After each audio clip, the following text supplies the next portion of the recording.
Salut et bienvenue sur Alpha Team. Aujourd'hui, journée rouge et je suis avec Nifin qui est intervenant pour l'instant extérieur à Alpha Team et on va essayer de travailler avec lui durablement. Il a animé avec moi Crypto Conquest vendredi dernier et c'était un franc succès. Si vous avez participé à Crypto Conquest, n'hésitez pas en commentaire à dire vos impressions et à manifester votre enthousiasme. On est très heureux que vous nous ayez fait confiance et on a déjà pu lire pas mal de transformations en un temps record pour des gens qui avaient des difficultés soit à mettre en place un plan de bull market, soit à embrasser le risque, ou en tout cas d'avoir un mindset capable de switcher en un quart de tour, risk on, risk off. Aujourd'hui, on a eu un dip et c'était à prévoir, notamment à cause d'une grosse excitation au niveau du dérivatif. Le marché est ultra chaud et on avait énormément, non, ça c'est la purification, c'est pas le bon. C'était voilà, on vient de purifier tout ce qui est le funding, donc qui est l'expression de long qui s'excite un petit peu trop. Et là, si vous regardez, on était complètement dans le rouge avec énormément de gens qui étaient en gros levier sur les alts et c'est pour ça que ce week-end j'ai annoncé aux gars que j'étais prêt à me préparer à un flash crash. Le flash crash est quasiment inévitable dans ces cas-là, même si le marché est très bull. Les liquidations en cascade font que c'est du pur bénéfice pour les échanges de venir liquider les dégénérés ou en tout cas les gens qui exagèrent sur le levier. Une fois que c'est fait, en général, ça refroidit tout et c'est pour ça qu'on a eu ce matin une bonne grosse purification du funding qui permettra donc au marché de se reprendre en main et ça ne changera pas grand-chose pour les traders en spot ou en tout cas les investisseurs spot. La tendance est toujours haussière. Ici, je vais considérer comme tendance haussière, on va considérer une structure haussière de plus haut sommet, plus haut creux. Et on a déjà méché dans un gros cluster de liquidation, donc il n'y a pas vraiment ici à s'inquiéter. Et pour moi, mon pronostic est qu'on a un point bas ici qu'on peut potentiellement revisiter, mais je ne pense pas. Je pense qu'au moment où je vous parle, avec 3 heures de décalage, il est 9 heures chez vous, on va peut-être faire une revisite des 41 200, mais on n'ira pas beaucoup plus bas, pour ensuite établir un low et un haut de range qui pourrait être dans les 45 500. Et l'avantage d'avoir un range de cette amplitude en marché haussier, c'est que ça va ouvrir la part belle aux altcoins. Aujourd'hui, je ne voulais pas vous parler que de ça, mais je sais qu'il y a plein de gens qui voulaient savoir pourquoi ça chute et est-ce que c'est la correction. Alors, correction, c'est toujours des termes qui sont un petit peu forts. Pourquoi pas un dip ou pourquoi pas une consolidation, tout ça c'est des expressions de sentiments. Aussi la correction c'est l'expression d'un sentiment d'injustice par rapport à des gens qui ont potentiellement raté le move.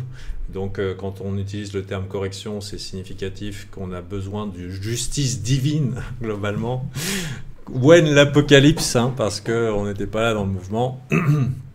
Donc, il n'y a pas d'histoire de correction, on peut appeler ça une consolidation, un dip, ça peut être une consolidation horizontale, c'est le vrai terme. La correction, c'est plus l'expression d'un sentiment de peur. Et c'est plutôt bon signe, j'ai vu des vidéos qui parlaient de correction, c'est plutôt bon signe que ça se mette à parler de correction alors que le funding a neutralisé. Donc aujourd'hui, on ne va pas vous parler que de ça, on va parler de Solana, du coup, analyse autour de Solana parce qu'il y a eu des airdrops et c'est pour ça que Nifin est là pour nous en parler. Est-ce que j'ai dit que tu étais là au début de la vidéo? Je t'ai complètement oublié. Non, t'as après mentionné que j'étais là, je crois. Ok, super. Donc, En tout cas, bonjour tout le monde. Ouais, bienvenue. Et ça fait plaisir de t'avoir ici avec moi. Et aujourd'hui, Nifin, moi je vais faire un petit peu d'analyse technique. Vous avez vu, elle est très simple ici. Un dip, donc création d'un plus haut creux. Ici, c'est juste du price action. Et après un gros mouvement haussier et momentum haussier très très fort, en général, on consolide. On baisse, on compresse en volatilité. Si jamais ça doit aller vers le bas, c'est pas le play le plus probable, parce qu'on a une grosse jambe haussière derrière nous. Si jamais on doit aller vers le bas, ça se fait après un range dans une phase de distribution. Et en général, un swipe des highs, ça correspond à un uptrust dans une distribution de week-off. Personnellement, je pense qu'on aura plutôt une compression de range, peut-être un swipe des lows, donc réaccumulation, et ensuite spring de week-off pour ensuite continuer à la hausse.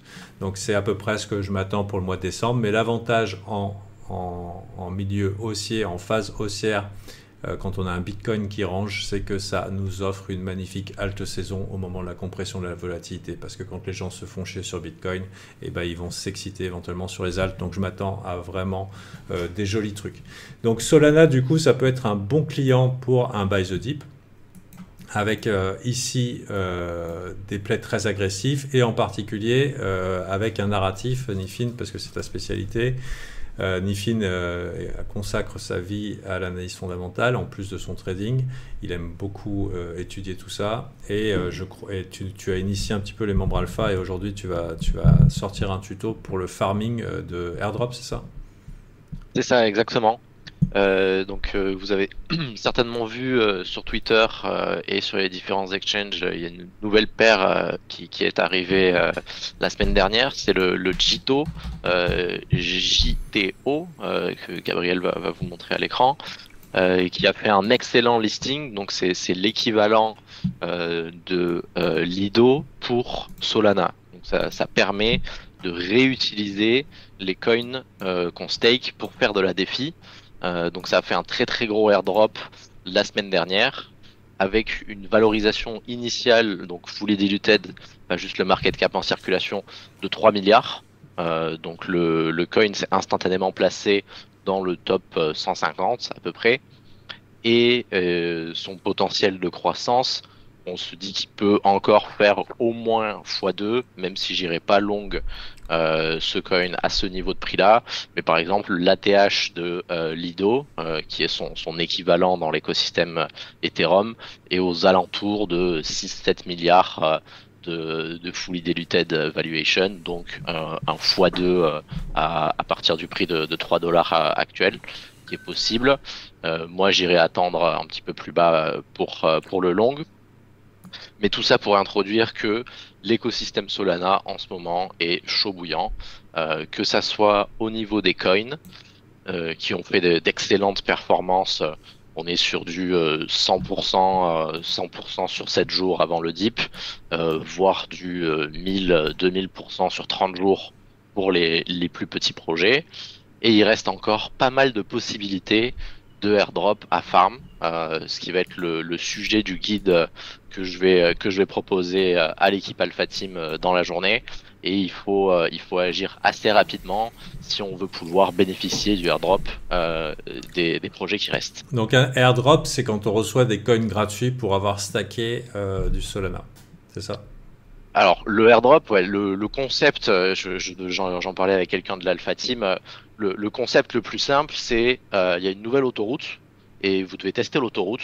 Et tous les premiers gens, les premières voitures qui testent l'autoroute ont des chances de gagner des récompenses qui du coup se manifestent en token d'autoroute. Donc là, JITO, ça permettait de staker du sol. Donc tous les gens qui stakaient du sol et qui réutilisaient les JITO Sol, donc c'est les coins qu'on reçoit la reconnaissance de dette du staking dans la défi, ont eu des airdrops qui vont de 1000 à 40 000 dollars. Donc le plus gros que j'ai vu on-chain, c'était 44 000 dollars. Et si vous cherchez airdrop JITO sur Twitter, vous verrez toute une flopée de gens qui ont reçu 1000, 2000, 3000, 4000 dollars en récompense de leur staking. Wow. En fait, c'est être le premier utilisateur et récompensé parce que c'est une prise de risque et c'est aussi une méthode de marketing pour les projets. Donc en ce moment, c'est la saison des airdrops Solana et il en reste plusieurs à farm. Si Gabriel a les sites ouverts, donc on va vous montrer. Donc on a Drift, on a Margin Drift, c'est à la fois un DEX et un système de lending borrowing, donc à la Have.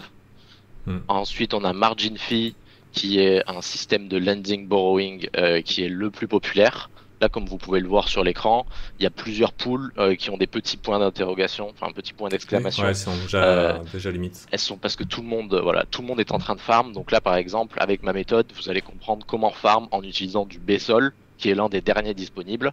Et c'est pour ça qu'il faut se dépêcher parce que ces pools ont une capacité maximale. Et si les pools sont à capacité, vous ne pouvez plus farmer. Le fait qu'il y ait une capacité maximale, c'est pour éviter la surcollatéralisation et tous les problèmes qui peuvent arriver quand on fait n'importe quoi avec des éléments financiers. Et il y a aussi Camino. Il y a aussi Camino qui permet à la fois de faire du borrowing et du lending, ainsi que de fournir de la liquidité, soit à un côté, soit à deux côtés. Donc la liquidité à un côté, c'est quand vous ajoutez du sol dans la pool sol USDT, et la liquidité à deux côtés, c'est quand vous ajoutez du sol et de l'USDT dans la pool sol USDT. Il me manquait Marinade aussi que j'avais pas. Et voilà. Et donc Marinade, c'est ce qu'on va utiliser pour staker nos sols et obtenir des M-Sol. C'est le concurrent de Jito, qui est plus ancien que Jito et qui n'a pas encore fait son airdrop. Donc ça va être très intéressant à farm.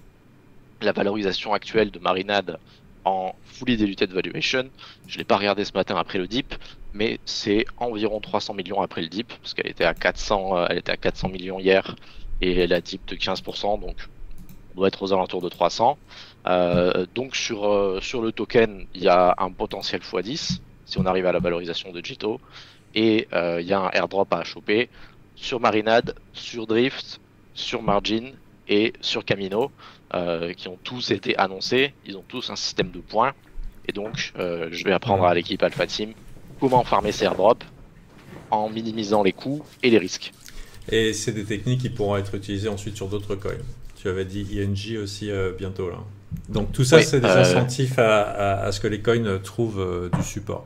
Avant de vous laisser, donc il faut savoir donc si ça vous intéresse, le airdropping, c'est un truc, c'est un petit peu la saison, donc il va falloir éventuellement en profiter. L'intérêt des airdrops et l'intérêt des nouveaux coins en ce moment, c'est que c'est des coins qui n'ont pas de bag holder, c'est-à-dire qu'ils n'ont pas des investisseurs long terme qui attendent désespérément que le prix revienne à un endroit où ils vont pouvoir sortir à break-even sans perdre d'argent. Et donc c'est souvent, par exemple, rien que dans l'ancienneté ou même à l'origine de Solana, c'est souvent que ce sont des nouveaux coins qui surperforment. Pourquoi ? Parce que justement, dans ces époques-là, il y avait aucune résistance par le passé. Donc en fait, quand ils commencent à rentrer au-delà de leur ATH, ils rentrent en découverte de prix et il n'y a pas de limite globalement que la folie ambiante. Et par exemple, un Jito où tous les nouveaux coins qui arrivent, il y a des groupes qui profitent qu'il n'y a pas de résistance pour s'accaparer tout le supply, ce qu'on appelle corneriser, et ensuite distribuer beaucoup plus haut. Donc avant d'aller plus loin, donc l'intérêt ici d'avoir des nouveaux coins, c'est de pouvoir participer à des mouvements explosifs à la hausse qui rentrent automatiquement en découverte de prix. Donc je voudrais quand même parler de Jito parce qu'il y a peut-être des gens qui ont acheté la pump et du coup qui sont coincés avec et du coup ils se disent merde, qu'est-ce qu'ils disent, machin et tout. C'est quoi cette histoire que 2x2 ? Donc il faut savoir que quand on a des coins comme ça qui viennent de sortir, c'est souvent des pump and dump. Donc c'était des coins gratuits et maintenant où on en est. Donc ici, on a le problème ici, si jamais vous voulez simplement d'un point de vue d'investisseur, vous positionnez sur un coin comme ça, il y a très peu d'historique graphique. Donc d'un point de vue analyse technique, on est un petit peu limité. Donc ce que je ne peux pas vous dire absolument que ça va monter tout de suite ou que ça va descendre tout de suite parce qu'en fait on a zéro structure chartiste, on n'a pas de pattern de chandelle pour nous aider, on n'a pas de support résistance évident dans des unités de temps suffisantes pour pouvoir déterminer quand c'est intéressant. On a un point haut, on a un point bas. En général, dans ces cas-là, le truc, il faut savoir que si on en plus petite unité de temps, vous voyez qu'ici, il y a eu un changement au niveau du momentum, en tout cas de la structure de marché. On est passé, on a cassé cette trendline et maintenant on est passé de l'autre côté. Le problème, c'est où est le fond ici. Et je dis ça, si par exemple vous êtes en train de holder. Si c'est des coins qui vous ont rien coûté et que ça vous embête un petit peu de vendre ici, personnellement, j'aurais pas touché. Mais par contre, Jito, il pourrait moi m'intéresser parce que je suis pas rentré dessus, j'ai pas eu l'airdrop. J'aurai les prochains airdrops grâce au tuto que j'ai déjà essayé de Nifin.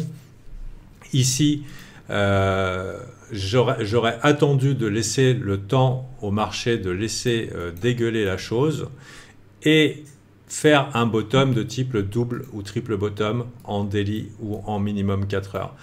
Si vous vous rappelez par exemple Ordi à ses débuts, je ne parle pas de maintenant Ordi, Ordi à ses débuts c'était un petit peu ce qui s'était passé. Ça veut dire qu'il y avait une grosse hype au démarrage.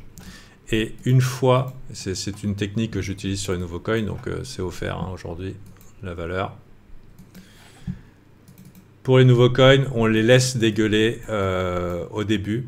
Et ensuite, quand ils nous font une structure, on a un potentiel. Et vous voyez, ici, on laisse dégueuler. Et ensuite, une fois que ça repart en découverte de prix, c'est YOLO. Donc entre la sortie, c'était mai, ici novembre, donc c'est un peu tard. Mais par exemple, sur un coin comme ID, à ses débuts, on a eu le dégueulis post sortie et ensuite le passage en découverte de prix. Donc par exemple sur Jito, si vous êtes dedans, éventuellement vous pouvez lui laisser sa chance si c'est des coins qui vous ont rien coûté. Si vous avez acheté la pump, bah là malheureusement peut-être il faudrait attendre un petit peu. Mais personnellement Jito, je serais intéressé de voir un dump d'environ 50% par rapport à son high. Donc ça nous ferait quoi? Un dump de 50% par rapport à son high. Voilà, à peu près ici. Moi j'étais intéressé entre 2,5 et 2, voilà, c'est sur le volume profile. Ouais, bah, très bien, tu vois, ça correspond en plus. Et dans cette zone-là, si on se fait donc une petite structure de ce genre ici, ça peut, la structure, une fois qu'elle est confirmée, ça peut être un bon premier point d'entrée avec une invalidation ici, ou alors premier point d'entrée ici, petite mise, et éventuellement à l'approche de la découverte de prix, ou alors à la découverte de prix, une autre petite mise pour avoir une moyenne genre là, et laisser le truc cartonner, pourquoi pas monter. Moi je pense c'est vrai que d'un point de vue market cap, ça peut paraître un peu fou, mais c'est des trucs qui peuvent aller dans les $10. Mais il faut lui laisser d'abord l'opportunité aux gens de dégueuler le volume qu'ils ont acheté en mode FOMO. Et maintenant ici, le but c'était de parler de ce qui s'était passé, mais c'est surtout d'essayer d'attraper les prochains coins. Mais tous ces coins nouveaux, ils ont un potentiel dans un marché haussier pour le futur parce qu'ils n'ont pas beaucoup de backholders. Et maintenant, ce qu'on pourrait parler aussi, c'est Sol où il en est, parce que je l'imagine qu'il y en a qui vont vouloir acheter du Sol en cette période-là. On est toujours dans des plus hauts sommets, plus hauts creux. On a eu un début de mèche. Elle n'est pas énorme, cette mèche. Perso, je pense surtout que moi, si ça accepte là, au-dessus de 68, là, ça, c'est un de mes setups. Acceptation au-dessus de niveau clé. 68, c'était ton niveau clé? Non, mais juste quand tu montes le graphe, là, je vois le setup. Ouais. Je voyais le setup dernière mèche, le prix au-dessus de la dernière mèche, si ça accepte, c'est pas immonde comme niveau. Donc moi, j'ai déjà du Sol parce que je les stack ici et j'ai déjà un long sur Sol en mode buy the dip et je pense que je vais rajouter à ce long. Alors il faut pas faire ça, hein. Il y a une expression qui dit il faut pas acheter les couteaux qui tombent, mais personnellement c'est une de mes spécialités. Donc je le fais quand même. Parce que j'aime bien rentrer sur les extrêmes, ça me permet d'invalider rapidement en fait. Par exemple, je préfère rentrer là et dire j'ai tort que rentrer là et dire j'ai tort ici. Enfin bon, qu'importe. Si BTC revient dans les 41 200, je pense que je rajouterai une pichenette de Sol. Et puis après, on verra. Mais je suis pas vraiment inquiet pour le marché des cryptos ici. C'est souvent que les lundis sont rouges. Surtout à l'approche de la session américaine et au final à la fin de la journée quand tout le monde s'est mis à douter et tout, en fait on a offert une super entrée pour les Américains, donc c'est un petit peu à quoi je m'attends. Bien sûr il n'y a pas de garantie ici. En parlant donc je pense qu'au niveau de Sol c'est bon. Maintenant ça c'est comment je vais le trade moi. C'est pas comment vous devez le trade, hein. Personnellement j'ai mon propre trading plan. Un trading plan, c'est quoi? Quand je dis trading plan, ça peut être aussi un investissement plan, hein. C'est la même chose. C'est juste l'unité de temps qui change. Si là, vous dites, mais quoi? Il achète à 68, mais ça va aller à 48 ou 46? Oui, c'est possible, puisque de toute façon, je ne lis pas plus l'avenir que vous. Et je veux dire, quelles que soient nos prédictions, ça reste du fictif, hein. C'est le futur qui nous dira. Le trading plan, c'est je prends une entrée, j'accepte le risque de voir cette entrée se déployer à mon avantage ou pas. Quand je perds, j'essaie de perdre moins que ce que je gagne dans ma moyenne, mais ça veut dire que je peux très bien envisager, personnellement j'envisagerais bien sur cet achat de dip une sortie ici. Peut-être ça va être plus agressif, je vais voir comment je vais faire, mais c'est pas parce que j'ai eu une idée ou alors que je m'expose sur YouTube en donnant mon idée que c'est la seule idée. Je vous rappelle qu'à chaque instant, il y a des vendeurs et des acheteurs et on a tous des idées différentes. Et pour un seul acheté, il y a un seul vendeur et que donc, je dirais, on a tous nos vues sur le marché, quelle que soit l'unité de temps. Si vous êtes un swing trader, rentrer ici, c'est peut-être pas super malin. Parce que niveau swing trading, on est quand même déjà super étendu. Et peut-être qu'il y a une infinité de coins qui vous proposent des trucs vachement mieux. C'était aussi la thématique de Crypto Conquest et c'était ce que vous avez dans la vidéo. Par exemple, identifier les prochains sols. C'est la vidéo précédente sur la chaîne, ça peut bien vous aider. En tout cas, j'ai remarqué qu'il y avait quand même pas mal de peur et de volatilité émotionnelle. Quand je dis la peur et la volatilité émotionnelle, ça veut dire que bougie rouge, ça flippe, bougie haute, bougie verte, ça flippe. Il y a beaucoup de peur dans cette montée. C'est normal et c'est pour ça que j'avais fait cette vidéo, comment j'avais raté mon bull market il y a 3 ans. Pourquoi ? Parce que après une phase bear, les montées sont terrifiantes. Et sachez que si on est vraiment dans un bull market fort, ici c'est un petit peu le test, c'est qu'on est venu purifier les fundings. Si on est dans un bull market fort, les dips seront petits. Et je veux dire, même si vous vous dites ah ouais mais moi avec mon feed de Bonacci j'achète pas avant 0,618. Allez, un bon gros truc standard. C'est possible qu'on ait 0,618 dans l'autre sens. D'accord ? Au retracement de 61%. C'est possible. Mais déjà, ça serait plus très bull. Je veux dire, si vous achetez un coin qui retrace de 50% et qui enlève tout son momentum haussier, donc c'est quand même ici relativement inquiétant. Mais en plus de ça, c'est que si le marché il est fort, les dips, vous pouvez toujours vous asseoir dessus. Et si vous n'avez pas le courage d'acheter une chute de 10 ou 20%, le marché ne vous fera pas plus de cadeaux. Donc, c'est comme ça. Donc, pour l'instant, je prends parti que le marché est fort parce qu'il nous a montré de la force depuis maintenant quelques mois. Et puis voilà. Mais tout ça pour dire, c'est que ce n'est pas des calls qu'on vous fait. Moi j'agis de manière rationnelle où je gère mes émotions, où je gère mes plans et que j'apprends à chacun des membres Alpha Team à créer leur propre plan avec leur propre stratégie. La plupart de mes élèves, je ne sais pas ce qu'ils tradent et ils le tradent. Toi, tu as un trading plan, Nifin? Oui, j'en ai plusieurs même maintenant. Okay. Je les ai compartimentés. En quoi? En bull, bear et range, c'est ça? Non, j'ai un grand trading plan maintenant et à l'intérieur, j'ai le plan de la propre firme qui est un plan entièrement à part. Et après j'ai le plan crypto et à l'intérieur du plan crypto, j'ai le spot et le levier et le plan spot et levier change par rapport au système de feu vert feu rouge que j'avais expliqué aux membres l'autre fois par rapport à ce qui se passe sur le marché et du coup il est en trois grands ordres d'idées, range, bear, bull, par rapport à mon système de feu vert, feu rouge. Il y a des dizaines de pages de plans de nos jours, tout est rodé et articulé.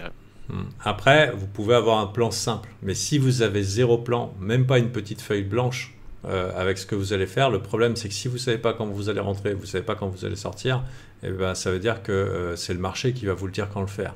Et quand c'est qu'il va vous dire quand le faire, il va vous faire vendre pendant les phases de panique et il va vous faire acheter pendant les phases de FOMO. Donc avoir au moins une base de trading plan ou d'investissement, c'est le minimum. Il y en a, ça a été le DCA, il y en a, ça a été autre chose. Personnellement, avant le mois d'octobre, j'étais seulement trader. Je suis redevenu investisseur mi-septembre. Mi-septembre, j'ai commencé à investir dans un défi. Et maintenant, j'ai un gros plan de spot où je fais travailler mon argent en phase qu'on va dire exubérante. Aujourd'hui, on est dans une phase exubérante et on est très content. J'espère que le mois de janvier va nous apporter encore plus de nouvel argent dans le marché. Pourquoi ? Parce qu'il y a des fonds qui vont vouloir performer et eux aussi annoncer des gros chiffres pour 2024. Donc, alors que je pense que tout Wall Street est au courant que ça chauffe au niveau des cryptos. Maintenant, à côté de ça, je fais aussi du trading, mais sur un capital qui me paraît correct à risquer. Mais par contre, mon plan n'est plus le même qu'en octobre. Ça veut dire que quand on était en octobre ou avant le mois d'octobre, on était obligé d'avoir des targets ou des cibles très réalistes, très très conservatrices. Alors qu'aujourd'hui, je vais être plus agressif sur les achats de dip parce que j'ai ressorti mon plan de bull market. Mon plan de bull market, c'est buy le dip. Jusqu'à preuve du contraire, tu buy le dip. Et être peut-être un petit peu plus ambitieux sur la prise de profit. En tout cas, c'est tout le bien que je vous souhaite. Si vous ne savez pas trade, le mieux, c'est de tenir vos positions. On vous a donné des moyens et des stratégies ici sur la chaîne avec cette vidéo ici, investir facilement dans les cryptos, qui est un résumé en 20 minutes de cette grande formation aussi offerte. On vous donne les moyens de mettre en place un plan simple qui fonctionne en phase de bull market ici. Aujourd'hui, on vous a parlé d'un nouveau narratif. Si vous voulez découvrir, je vous invite à vous renseigner sur le liquid stacking, sur le farming d'airdrop, parce que ça vous permettra d'avoir des coins gratuits et des coins qui font des x10 rapidement. Et puis, si vous voulez recevoir le meilleur accompagnement, ça se passe sur Alpha Team, les informations en descriptif de la vidéo. Et Nifin, j'espère qu'il pourra intervenir plus souvent. Il est devenu pas mal actif sur le canal Alpha. Il faut savoir que Nifin, c'est un de mes élèves et il s'en sort très bien.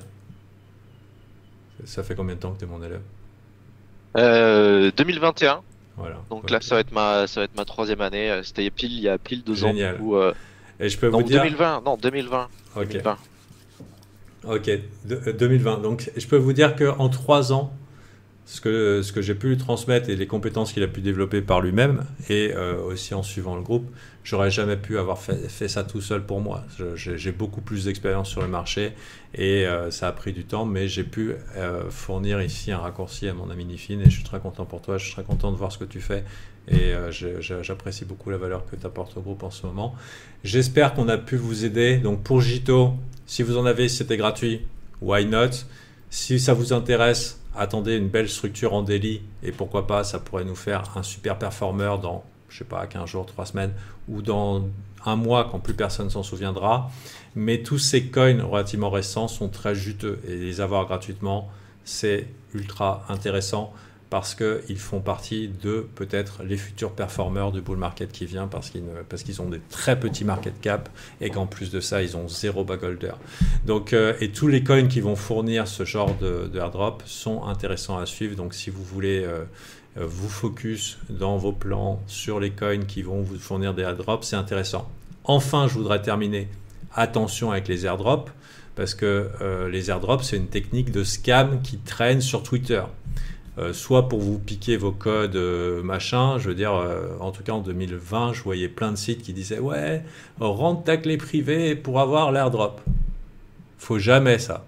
Il n'y a jamais rien qui te demande ta clé privée. D'accord? Donc faites bien gaffe.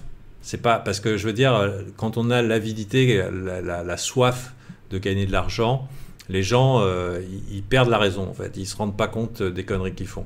Donc faites bien attention à vous. Si vous allez sur un site, même s'il a l'air d'un site officiel, ici vous avez par exemple, vous avez les adresses qui sont ici. Ils ne sont pas non plus exclus de se faire pirater ces sites. Hein. Donc moi je ne travaille pas pour eux. Ça se trouve je vais perdre mon argent dessus, mais pour l'instant ça va. Juste faites attention, surtout sur Twitter, surtout sur YouTube, machin et tout. Si vous cherchez airdrop, il y aura plein de sites qui vont essayer d'obtenir de vous vos clés privées. Donc faites gaffe. Ou alors que vous leur envoyez des coins. Faites gaffe. Faites gaffe. Donc il ne faut vraiment pas faire n'importe quoi avec ça parce que c'est un point où il y a beaucoup de profit, mais c'est un point délicat parce qu'il y a des gens qui pourront abuser de votre crédulité. Bon, c'est tout, je pense, Nifin. Tu veux dire quelque chose d'autre? Non, je pense qu'on a fait un bon tour, hein, les airdrops, etc. Moi, ma participation dans le groupe, c'est surtout un peu aiguiller les gens vers ce qui est chaud. J'ai souvent quelques jours, voire une bonne semaine d'avance sur certaines tendances. Donc j'essaye d'aider les gars à performer le mieux pendant le bull market avec ce que je sais, quoi. Et moi, je suis ravi parce que hier, j'ai suivi ton tuto en exclusivité. Et j'avais, à l'époque de la défi, je savais, dans la première bulle défi en 2020, je savais qu'il y avait des trucs à faire, mais il n'y avait personne qui pouvait m'expliquer comment faire, ça ne voulait pas rentrer dans mon cerveau. Et il y avait un gars qui disait qu'il savait comment faire, mais avec le temps, on s'est rendu compte qu'il s'inventait un peu une vie. Mais du coup, il a jamais pu m'expliquer, mais il y a eu vraiment beaucoup de sous qui se sont faits avec la défi, enfin DeFi comme les jeunes ils disent. Et là, j'ai trouvé ça très excitant et ça m'a fait un peu penser à South Park quand il dit and it's gone. Tu mets le truc là, tu mets le truc là et tout. Et c'est vrai que quand je regarde le compte, j'ai plus rien. Je sais pas à quel moment tu vas m'expliquer quand c'est que Comment on sort? comment on sort et où est mon argent. Enfoiré. Il est sur mon wallet déjà. Ok, c'est cool. T'as bien monté ton truc. Allez, bonne journée à vous et à la prochaine. Bye.